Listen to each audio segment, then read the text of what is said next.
संघर्ष के 2 हफ्ते बाद भी लगातार इस मंच से, लगातार जंतर मंतर की सड़क से, देश के तमाम कोनों से जो आवाजें उठ रही है और लगातार धर्मेंद्र प्रधान को उनके पद से हटाने की जो मांग की जा रही है, ये आंदोलन अपना एक व्यापक स्वरूप ले रहा है। और उस व्यापक स्वरूप में आज क्रांतिकारी युवा संगठन के साथियों ने एक 23 सूची आरोप पत्र, एक चार्जशीट धर्मेंद्र प्रधान की देश के प्रधानमंत्री को जमा किया है, पीएमओ में जमा किया है। साथियों, हम देखते हैं कि यह सिर्फ एक पेपर लीक का मामला नहीं है, यह सिर्फ इकलौता आरोप नहीं है। लगातार एक के बाद एक तमाम दिक्कतें, गड़बड़ियां हैं जिनका एक लेखा जोखा हमने बनाया है, जिसे हमारी साथी मुदिता हैं उन पर अपनी बात रखेंगी और जो आरोप हैं उनमें से आरोपों को भी आपके सामने रखेंगी, क्योंकि आरोप बेहद लंबे हैं, इन आरोपों की सूची बेहद लंबी है। हमने उसे संक्षिप्त करके 23 सूत्री एक आरोप पत्र बनाया है। तो साथी मुद्दा से मैं कहूंगा कि इस आरोप पत्र के बारे में अपनी बात रखें। शुक्रिया साथी पृथ्वीराज। दोस्तों, जिस देश में हक की, अधिकार की और बेहतर भविष्य के संभावनाओं और सपनों की शांतिपूर्ण तरीके से बात रखने वाले देश के भविष्य छात्र और युवाओं को देश के शिक्षा मंत्री जी कॉकरोच से लेकर दहशतगर्द बुलाए, उनसे बहुत जरूरी है कि दिल्ली देश के जंतर मंतर से लेकर देश के अलग अलग हिस्सों तक जो छात्र और युवा हैं उनको याद दिलाए कि आखिर उनकी जो दहशतगर्दी है उससे क्या क्या सिद्ध आरोप या गए चार्जशीट आरोप पत्र हमारे पास मौजूद है, वो दाखिल करे। आरोप पत्र इस देश का हर छात्र और युवा जंतर मंतर से देश के अलग अलग इलाकों तक इन पर बात करनी शुरू करें। दोस्तों, तो आज देश का छात्र युवा ने बता चुका है कि मामला नीट पेपर लीक का सिर्फ नहीं है। अरे एक पेपर लीक होता, 2 होते, 3 होते, तब तो कोई बात होती। यहाँ तो इन्होंने केवल नीट का पेपर नहीं, केवल नेट का पेपर नहीं, केवल एग्जामिनेशन सिस्टम नहीं, एजुकेशन बैंक का जो लीक इन्होंने फैला रखी है, पूरी तरीके से इस देश के युवाओं छात्रों के भविष्य का जो मुख्य स्थान बना दिया इन्होंने, उस पर कुछ महत्वपूर्ण ये आरोप और सवाल हम इस चार्जशीट के माध्यम से देश के पीएमओ ऑफिस, प्रधानमंत्री जी, शिक्षा मंत्री जी और यहाँ इस मंच के माध्यम से हम आप सभी के साथ साझा करना चाहते हैं। दोस्तों, 2024 में नीट का पेपर लीक होता है, उसके बाद नेट का पेपर लीक होता है और उसके बाद ये श्रृंखला, ये कतार कब होने का नाम नहीं लेती। हमें पता है 2021 के IIT जेईई एग्जाम फ्रॉड के बारे में, हमें पता है कि किस तरीके से 2026 में सीबीएसई के जो छात्र हैं उनको एक new digital evaluation system OSM, on screen marking system के नाम से किस तरीके से स्कूली स्तर पर से ही जो छात्र कितनी मेहनत और कितनी विषम परिस्थितियों के साथ देश में स्कूली शिक्षा को 12वीं तक जारी रखते हैं, उनके सपने पर किस तरीके से ये तीली लगाने का, तिलांजलि करने का जो काम करते हैं वो हमें इस 2026 के सीबीएसई के OSM सिस्टम से पता चलता है। दोस्तों, 2020 की जो नई शिक्षा नीति लाई जाती है, जिसमें छात्रों से, युवाओं से, शिक्षकों से, शिक्षा व्यवस्था के जितने भी स्टेक होल्डर्स हैं उनसे कोई बातचीत नहीं की जाती है। पूरी तरीके से बची कुची सरकारी शिक्षा का निजीकरण, बाजारीकरण और घटियाकरण इस स्तर पर होता है कि इस देश में खुले तौर पर कहा जाता है कि वो युवा जो 8वीं की बात चढ़ रहा है, 10वीं की बात चढ़ रहा है, 12वीं की बात चढ़ रहा है, ओपन में ढकेला जा रहा है। वो नीति साफ तौर पर कह रही है कि नए स्कूल कॉलेज खोलने के बजाय वो जो मौजूदा खराब स्थिति में कॉलेज है, यूनिवर्सिटी है, उन्हें दुरुस्त करने की बजाय नई शिक्षा नीति 2020 कहती है कि हम इनको बंद कर देंगे, हम इनको मर्ज कर देंगे। नतीजा क्या होता है? पिछले 10 सालों में 1 लाख से ऊपर सरकारी स्कूल बंद कर दिए जाते हैं।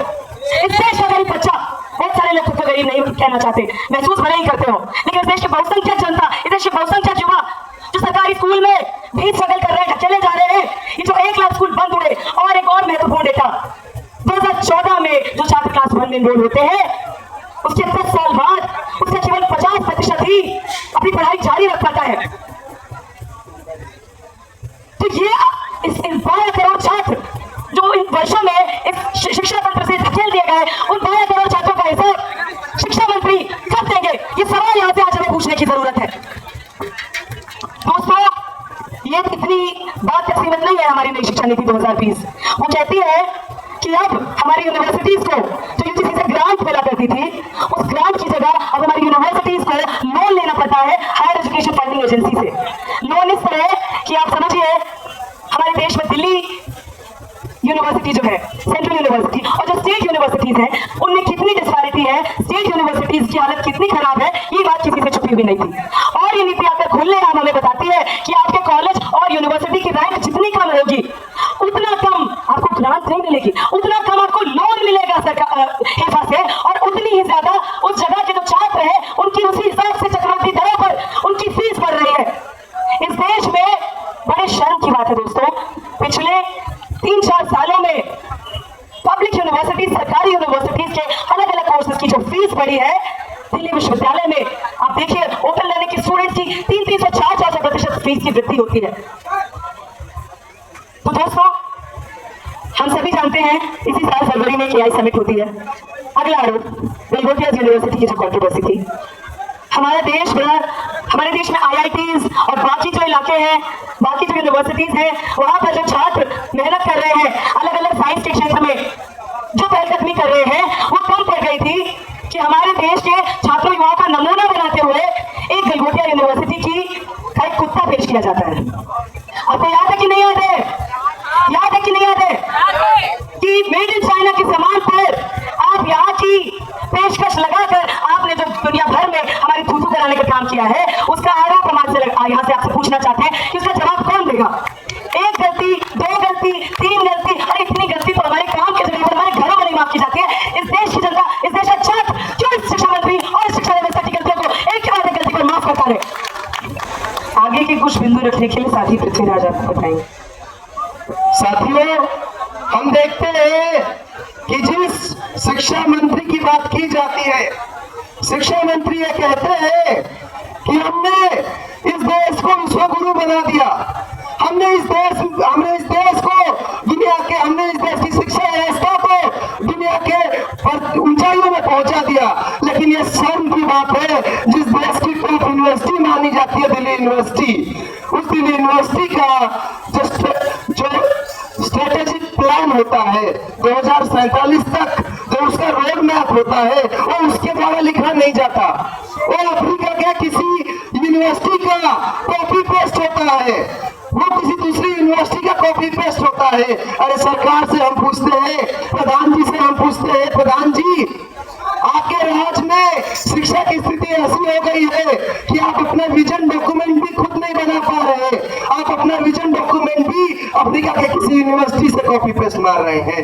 इसलिए भी आपको आपके पद से हटाने की जरूरत है, आपको आपके पद से इसलिए भी हटाने की जरूरत है क्योंकि आपने जो स्कूलों में जो किताबें पढ़ाई जाती है, जो एनसीईआरटी की किताब होती है, उनमें आपने तमाम कितनी गलतियां की है, कितने चीजें हटाए हैं। अरे आपने इतिहास से मुगल हटा दिया।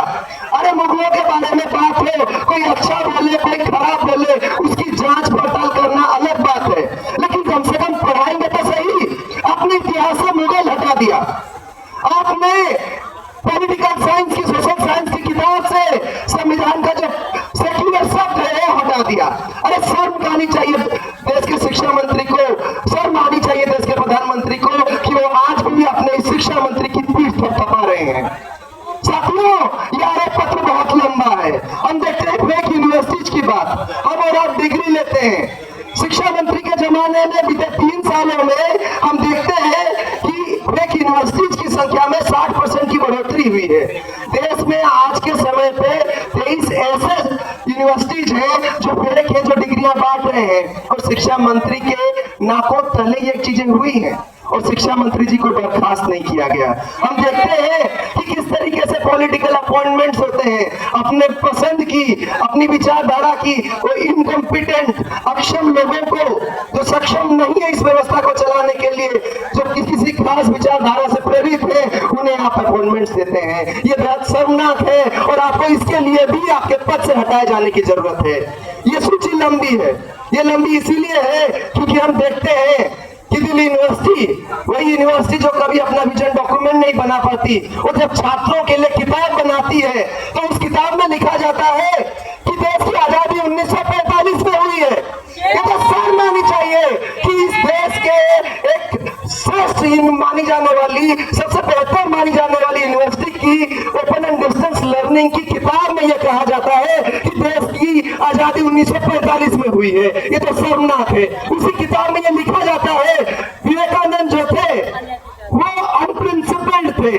उसी किताब में यह लिखा जाता है, जो माउंटेन ड्यू चेम्सफोर्ड रिपोर्ट कहा जाता है, एक माउंटेगू चेम्सफोर्ड रिपोर्ट आया था 1919 में, उसको उन्होंने कहा माउंटेन ड्यू चेम्सफोर्ड रिफॉर्म। ये शर्म आनी चाहिए। उनके हिसाब से बंगाल का विभाजन 1953 में होता है। अरे गलतियों की एक लंबी सूची है, इस सूची को आप गिनाते जाएंगे तो देश के शिक्षा मंत्री को उनके पद से बर्खास्त करना ही होगा। और ये सूची जो लंबी है उसमें एक अगली फहरिस्त है प्रधानमंत्री कौशल विकास योजना की।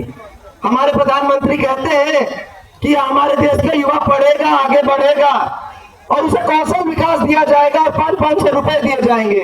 सरकार ने करीब 95 लाख लोगों को इसके लिए तय किया। उसमें से 90% लोगों के बैंक खाते गलत थे। स्थिति ये थी कि 97% लोगों का जो एसएसआर डिटेल्स में फ्रॉड पाया गया। खराब स्थिति यह है कि जो व्यक्ति जांच करेगा वो व्यक्ति एक ऐसा व्यक्ति भी होता है जो एक दिन में 8 राज्यों में जाकर फिजिकल वेरिफिकेशन करा लेता है। यह स्थिति है और इसके लिए भी हम बर्खास्तगी की मांग करते हैं। साथियों, सूची लंबी है, मैं बहुत संक्षेप में अपनी बात खत्म करूंगा। हमारे यहाँ शिक्षा की जो लीक होती है, हमारे यहाँ जो संकट है जिसके लिए हम शिक्षा मंत्री को बर्खास्त करने की मांग प्रधानमंत्री के सामने रख रहे हैं, उसमें एक बहुत प्रमुख मुद्दा है कि एजुकेशन लीक का। हमारे देश का एक बड़ा हिस्सा शिक्षा से वंचित है और वो हिस्सा देश के गरीब मजदूर परिवारों से आता है और उन्हें मिलने वाली शिक्षा में जो फंडिंग है वो फंडिंग नहीं मिलती।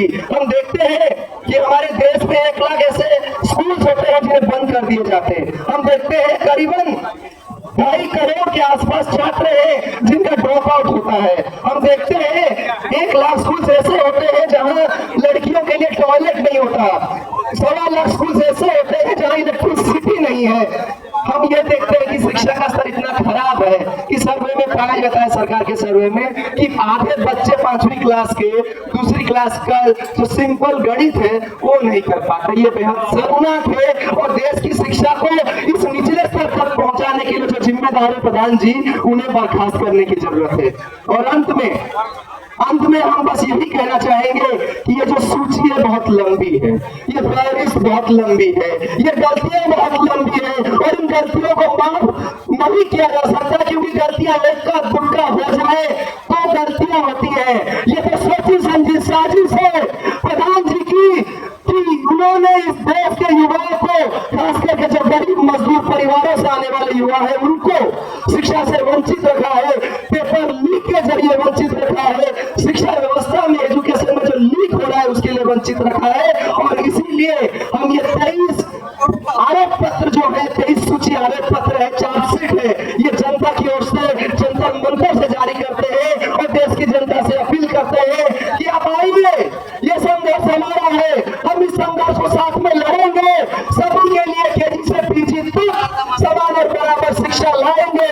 हम ये बात कहते हैं कि इस देश में राष्ट्रपति का बच्चा हो या चपरासी का बच्चा हो और अफसर का बच्चा हो या मजदूर का बच्चा हो, सबको एक समान शिक्षा मिले। ये लड़ाई लड़ेंगे, शिक्षा व्यवस्था को बेहतर करने की लड़ाई लड़ेंगे। और जो धर्मेंद्र प्रधान इस शिक्षा व्यवस्था को घटिया बनाने की पूरी सोची समझी साजिश और कोशिश कर रहे हैं, उन्हें उनके पद से बर्खास्त किया जाए। इन मांगों को हम इस मंच से, जंतर मंतर के इस सड़क से देश की जनता की ओर से उठाने वाले हैं और उठा रहे हैं। इंकलाब जिंदाबाद, धर्मेंद्र प्रधान को बर्खास्त करो, धर्मेंद्र प्रधान को बर्खास्त करो। अरे राष्ट्रपति गया मजदूर का बच्चा, अरे राष्ट्रपति गया मजदूर का बच्चा, सबको शिक्षा एक समान, सबको शिक्षा एक समान। बहुत बहुत धन्यवाद आप सभी का। हमारा जोश, हमारा संघर्ष ऐसे ही जारी रहे और तब तक डटे रहे जब तक धर्मेंद्र प्रधान जी को उनके पद से बर्खास्त नहीं किया जाता। धन्यवाद।